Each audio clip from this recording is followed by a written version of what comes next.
dulu. Oke. Terima kasih kepada tim hukum nasional, Pak Ari dan seluruh jajaran, terutama tim hukum daerah yang telah terus mengumpulkan fakta, data, potensi bagi persiapan terwujudnya pemilu yang jujur, adil. Dan insya Allah kami akan siap dengan seluruh proses yang berikutnya, di mana THN akan menyiapkan berbagai langkah-langkah hukum untuk memberikan kepastian bahwa pasangan Amin adalah pasangan yang memiliki kesiapan untuk masuk di putaran kedua. Amin. Ya, teman-teman sekalian, kami ingin garis bawahi. Keras, kurang keras. Kurang keras ini, cukup. Satu volume lagi. Ini teman-teman, saya ingin tegaskan kepada semua bahwa pemilihan umum harus dijaga integritasnya. Pilarnya demokrasi adalah kepercayaan. Dan salah satu unsur dari kepercayaan adalah kejujuran. Agar proses demokrasi ini berjalan dengan baik dan menghasilkan pemerintahan yang berfungsi dengan baik, maka pilpres, pemilu harus dijalankan dengan kejujuran. Nah, kami tidak mau gegabah.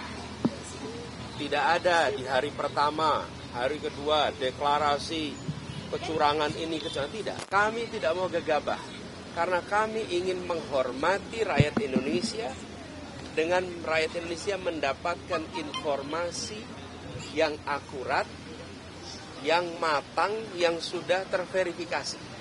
Itulah sebabnya kenapa tim hukum bekerja lengkap, dan kami bersyukur tim hukum ini sampai dengan daerah itu komplit di seluruh provinsi, mengumpulkan semua data, dan kami tidak akan menyampaikan informasi yang sekedar menimbulkan kontroversi, tapi kami ingin sampaikan kepada semua.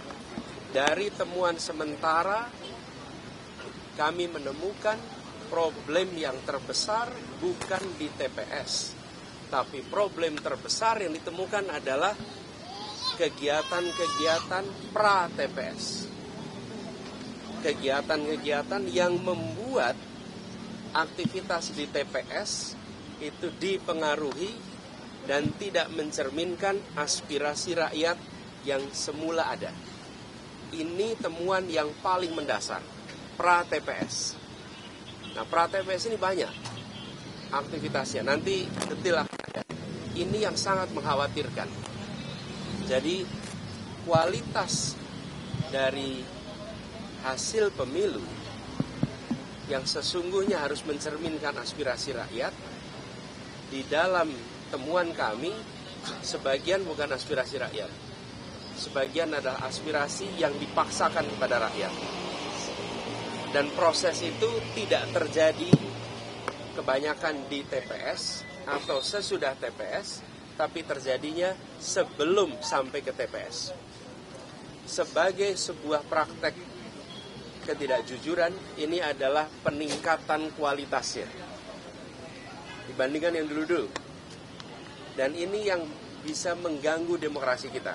Jadi saya ingin mengajak kepada seluruh rakyat Indonesia, apapun pilihan pilpres saudara-saudara sekalian, boleh memilih nomor 1, boleh memilih nomor 2, boleh memilih nomor 3, tapi harus sama-sama memilih pilpres yang jujur.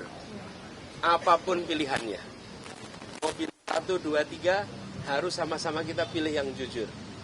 Dan keberhasilan karena kejujuran akan menghasilkan kekuatan moral yang kuat. Tapi kalau keberhasilan yang tidak ditopang dengan kejujuran, apalagi dengan pelanggaran-pelanggaran, dia akan menghasilkan cacat moral yang berdampak besar. Saya ingin ingatkan pada semua, pelanggaran-pelanggaran seperti ini bisa terjadi di bidang-bidang yang lain.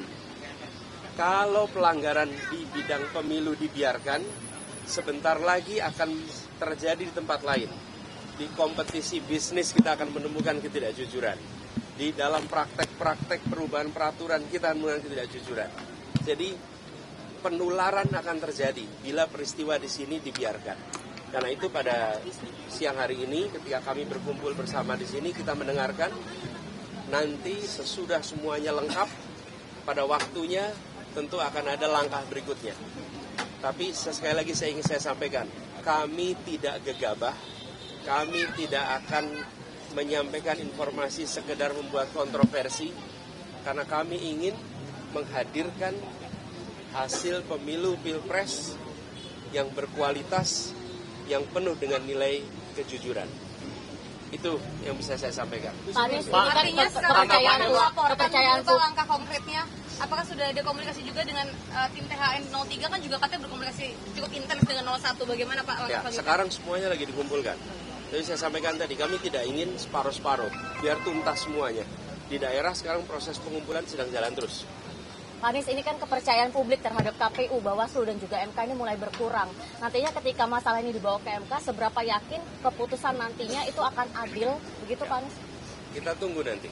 Yang jelas bagi kami sekarang, kami ingin agar semua informasi yang terkumpul, terverifikasi, solid, dan kami minta kepada semua jajaran aparat kita, jangan ada yang mengintimidasi mereka-mereka yang mau bersaksi. Karena kita sudah menemukan di lapangan, mereka yang menemukan praktek-praktek penyimpangan itu mengalami intimidasi, mengalami ketakutan, padahal ini negeri yang merdeka, jangan sampai itu terjadi. Seperti dalam dapatnya Pak Anies, masalah ini Pak Anies, ini kan salah satunya mungkin kalau misalkan pra TPS apakah terkait pelanggaran yang dilakukan tapi tidak ditindaklanjuti oleh Bawaslu, dan mungkin kalau misalkan dari Pak Paul sendiri, Gus dari PKB akankah mendorong untuk melakukan hak angket di DPR untuk pemanggilan ketua KPU Bawaslu, seperti apa sih Gus? Karena Pak Ganjar juga mendorong untuk hak angket kecurangan dibawa ke hak angket DPR. Gimana? Ya, gini. Ketika kita mendengar akan dilakukan, kami melihat itu ada inisiatif yang baik. Dan ketika Pak Ganjar menyampaikan keinginan untuk melakukan angket itu, fraksi PDI Perjuangan adalah fraksi yang terbesar. Kami yakin bahwa koalisi perubahan, Partai Nasdem, Partai PKB, Partai PKS akan siap untuk bersama-sama. Jadi siap, saya memandang dengan adanya inisiatif angket, proses di DPR bisa berjalan, kami siap dengan data-datanya, dan di bawah kepemimpinan fraksi terbesar, maka proses DPR bisa berjalan.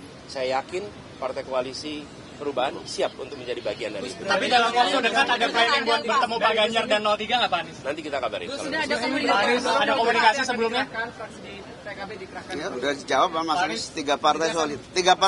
PKB juga siap berarti yang membawa ini ke... Tiga partai solid, bukan hanya PKB. Anies, tanggapannya Pak Surya Paloh bertemu Pak Jokowi. Gini, saya ingin sampaikan bahwa kita semua ini solid, tidak ada yang berubah.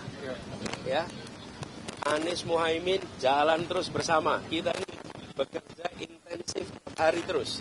Memang tidak selamanya muncul di media, karena memang bukan hari kampanye. Kalau hari kampanye memang kita ada kegiatan-kegiatan kampanye terbuka. Tapi pertemuan-pertemuan jalan terus. Lalu partai koalisi solid sesolid-solidnya. Jadi jangan khawatir, kita jalan terus bersama.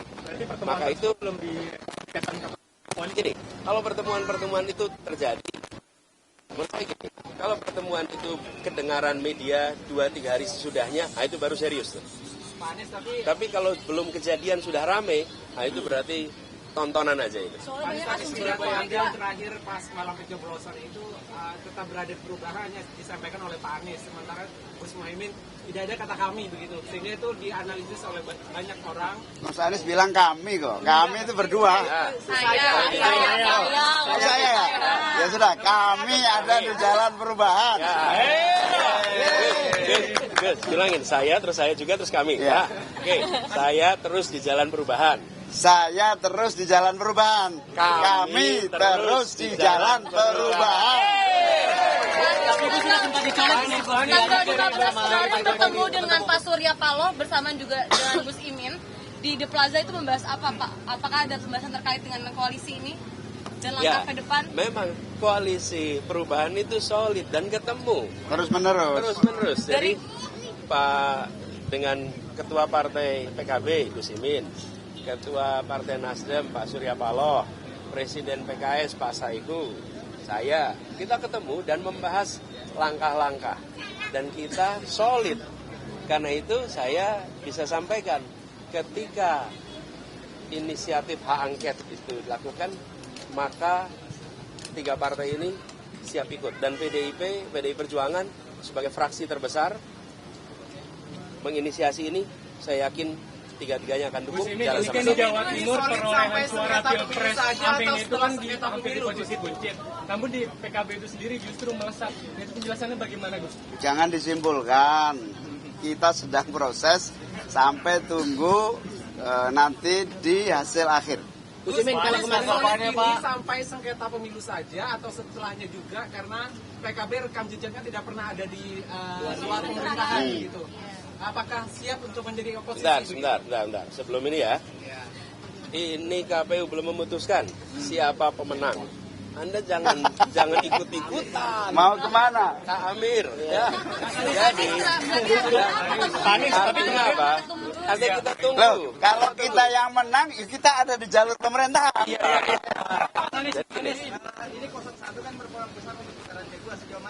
Jadi gini, kami melihat praktek-praktek tekanan, imbalan, pra-TPS ini yang berpotensi menjadi permasalahan.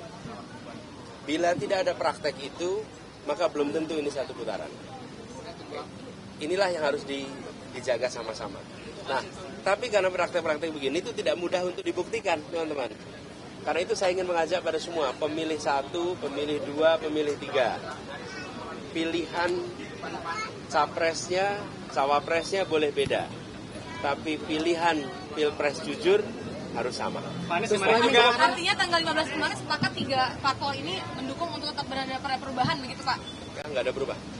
Tapi kemarin Pak Jokowi sempat menyatakan bahwa pertemuan dengan Pak Surya Paloh ini terkait dengan koalisi mereka di dalam di 2019 ya, ini sebenarnya Pak Jokowi juga sudah menghubungi Caimin belum untuk bertemu gitu kan, tapi juga di dalam. Kalau diajak bertemu di istana, kalau sama Pak Jokowi, Mana undangannya mana? kalau misalnya Undangannya kemarin mana? pertemuan dengan Pak Surya Paloh ada jembatan politik, bisa aja diundang juga Gus Imin. Yang mana? kepentingan Mana negara. undangannya mana? Di sini kan beberapa pimpinan negara telah mengucapkan selamat kepada Pak Prabowo. Nah, mengingat belum ada real kan, melihat ucapan selamat itu tanggapannya bagaimana Pak?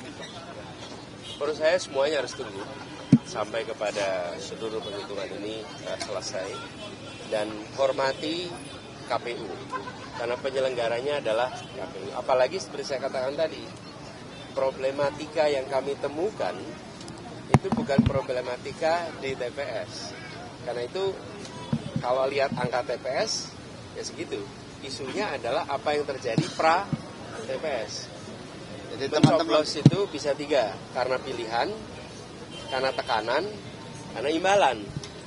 Nah, kita ingin mencoblos itu karena pilihan, bukan karena tekanan, bukan karena imbalan. Balik lagi Pak Anies ke kemarin pertemuan dengan Pak Jokowi dari sama Pak Surya Paloh itu membahasakan. Saya mau teruskan dulu, Fit. Saya ingin sampaikan terima kasih kepada seluruh relawan, tim hukum yang sedang bekerja. Teruskan bekerja. Perjalanan kita masih panjang. Dan kepada semua yang memilih 01, kami sampaikan terima kasih. Kenapa? Karena pemilih 01 bukan hanya memilih, tapi tahan tekanan dan tabah dengan imbalan. Mereka tetap memilih 01. Saya ingin garis bawah ini. ini adalah sebuah keseriusan. Tetap memilih 01 di tengah adanya tekanan dan di tengah guyuran imbalan. Ini adalah satu ketabahan yang luar biasa. Karena itu pada semua yang memilih 01, kami akan jaga amanatnya, kami akan terus berjuang bersama, dan seluruh relawan, semua aktivis partai, baik Nasdem, PKS, kemudian PKB, mari kita terus jaga soliditas, jaga semangat, kita jalan terus ke depan. Pak, pertemuan Pak Surya Paloh dengan Pak Jokowi